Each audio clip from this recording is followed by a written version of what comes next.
Assalamualaikum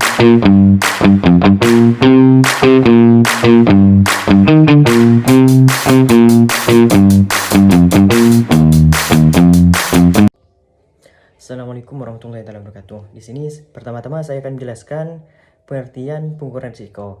Nah, pengertian pengukuran risiko di sini yaitu pengukuran risiko itu merupakan upaya untuk mengetahui seberapa besar risiko yang akan terjadi. Jadi hal ini dilakukan untuk mengetahui tinggi atau rendahnya risiko yang akan dihadapi suatu perusahaan.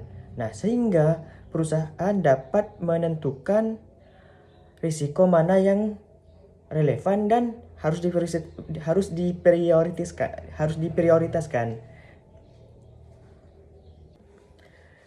Baik, selanjutnya yaitu prinsip pengukuran risiko. Prinsip pengukuran risiko di sini ada 7 prinsip yang pertama yaitu transparansi. Nah, di mana semua kemungkinan risiko itu harus disampaikan secara jujur dan terbuka tanpa adanya hal yang disembunyikan. Contohnya ya, jika kamu memiliki bisnis dengan temanmu, nah kamu harus menjelaskan apa potensi kerugian yang akan terjadi. Nah, sehingga temanmu ketika adanya kerugian dia tidak kaget. Nah, yang kedua yaitu pengukuran yang akurat. Nah, risiko itu harus diukur berdasarkan data yang dianalisis. Nah, bukan sekadar hanya prasangka ataupun mereka-reka atau feeling. Contohnya ya, memberikan pinjaman tanpa adanya analisis kemampuan si peminjam untuk membayar. Nah, seperti itu.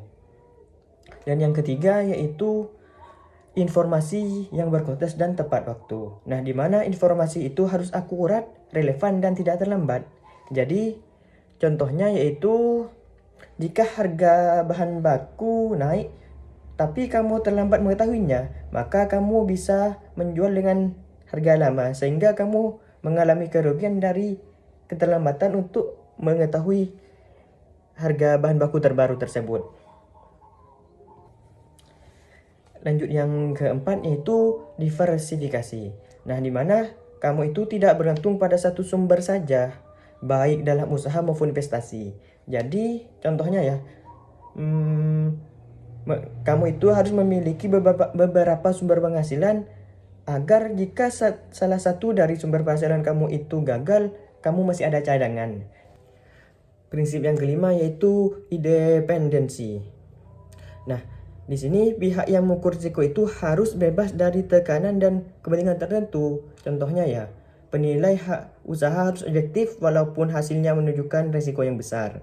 Dan yang keenam yaitu pola keputusan yang disiplin. Jadi pengambilan keputusan itu harus berdasarkan analisis, bukan hasil dari ikut-ikut tren saja. Contohnya ya, kamu tidak terburu-buru mengikuti tren suatu bisnis tanpa perhitungan yang matang. Sehingga kamu jika tidak melakukan perhitungan yang matang, kamu bisa mengalami kerugian.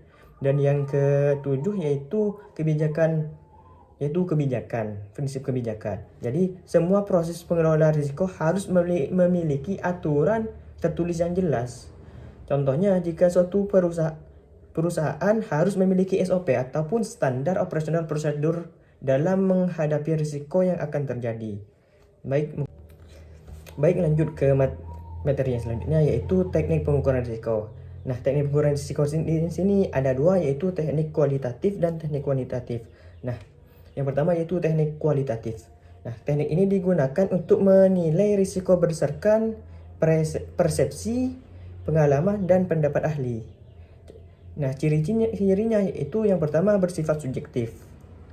Tidak menggunakan angka pasti. Nah, contohnya ya, menilai suatu usaha berisiko tinggi berdasarkan pengalaman sebelumnya. Teknik selanjutnya yaitu teknik kuantitatif. Nah, teknik ini digunakan untuk mengukur risiko dengan data angka dan perhitungan matematik atau statistik. Nah, ciri-cirinya yaitu lebih objektif, menggunakan data nyata. Contohnya yaitu menghitung kemungkinan kerugian besar sebesar 20% ya, berdasarkan data penjualan sebelumnya, seperti itu. Mungkin sekian dari saya. Assalamualaikum warahmatullahi wabarakatuh.